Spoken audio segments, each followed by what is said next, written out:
Politics, something that a lot of people just seem to be addicted to, and it's also a thing that a lot of people think is absolutely one of the worst things that we have ever invented in modern society. Left wing, right wing, Republican, Democrat, all this stuff. By the way, for full transparency, I am an independent, have been for a number of years now.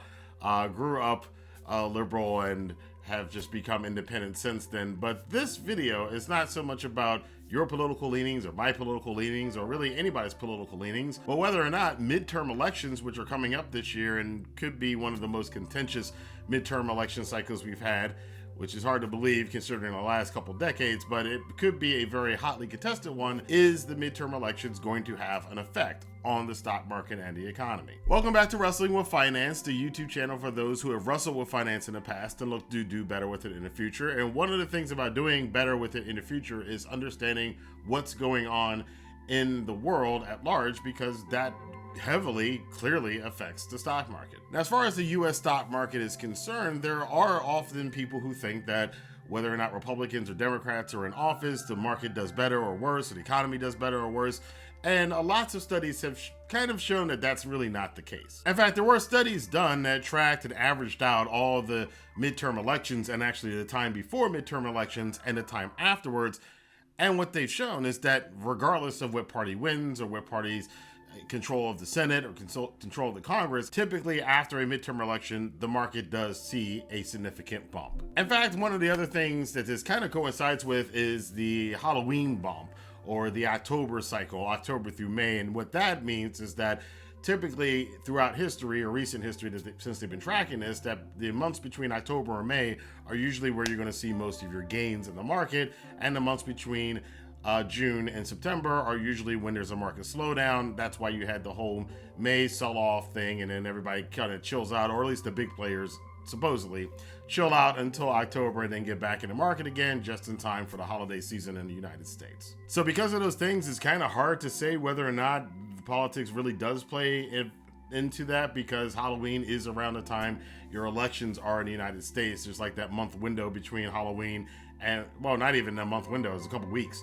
a week or two in some cases, where you have the midterm elections happening. So is it a consequence of the midterm elections, or is it just a consequence of the usual Halloween bump? That's to be determined, and other people who are much more into analyzing those numbers will know better than me. But the one thing I can say to you where this is important as a person who might be interested in investing, even if you haven't started investing yet. By the way, if you do want to start investing, you can use the links down in the description box below. If you haven't signed up with Robinhood or Webull, you can sign up with one of those platforms. You'll get free stocks. Webull's giving away tons of free stocks right now. So definitely check those links down out in the description box below if you haven't already and you're interested in investing. But say you are getting into it, or you're somebody that's already been into it and you're still kind of getting your feet wet in this whole personal finance space, it is good to know when your odds are in your favor. Now, as always, as people say, past performance does not guarantee future outcomes, but if you can say on average, more often than not, that there's going to be a bump in the stock market around mid to late October or around any midterm election season, and it doesn't really matter whether or not it's the left or the right or the Dems or the Republicans or whoever it is that gets into office, there is going to be a bump. So you might want to start buying in around the August, September timeframe and kind of put some extra money in at that time and then let it grow through this supposed and statistical growth period that typically happens between October and May.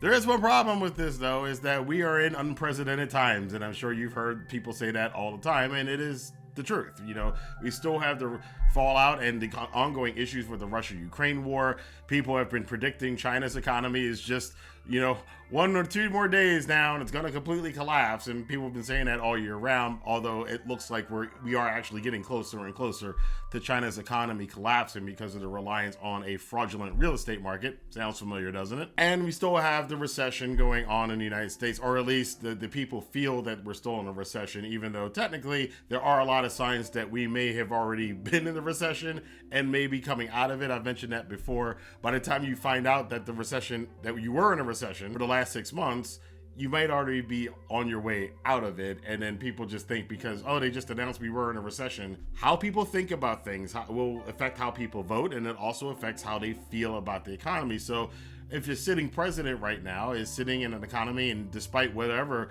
small gains are being made, or if you are working your way out of a recession, or you're working your way into a recession, in the opposite way, some people might feel really good about a president despite the fact that a recession is actually happening as they speak. Or in the case of current sitting president Joe Biden, you're kind of getting the rap in the midterm elections from the last 6 months when it really turned out to be a recession, no matter how many times you try to redefine what the word recession actually means. So again, the best thing to probably do for yourself as a personal finance person who's looking to do better with your finances is this may be a time over the next month or two, if you want to go with this kind of data and say there's a high probability that whatever I invest right now in is going to see some significant gains before the end of the year. And, you know, again, I am not a financial advisor. I'm not your financial advisor. You should seek your own financial advice before doing anything that some talking head tells you on the internet. You can also check the links down in the description box below. I have a link to a few articles and a few studies about this very subject, and then you can make up your own mind whether or not you believe in these numbers and it seems like a good investment strategy, or if you think it's a bunch of bunk or a bunch of coincidence that the market goes up around Halloween time every single year, and also in midterm elections. But thank you guys for checking out this video here on Wrestling with Finance. Again, always kind of understanding the different cycles in finance. There's a lot of stuff that's going on. And again, for those of us who didn't grow up being financially knowledgeable, constantly understanding these new things is going to help you out in the future and definitely help you make smarter investment decisions, or at least start to know where to look. And that's kind of the purpose of this channel. But thank you guys again for watching this channel and watching this video. I will see you guys again here as we continue to talk about personal finance, cryptocurrency, stock market, and everything else here on Wrestling with Finance. Be safe.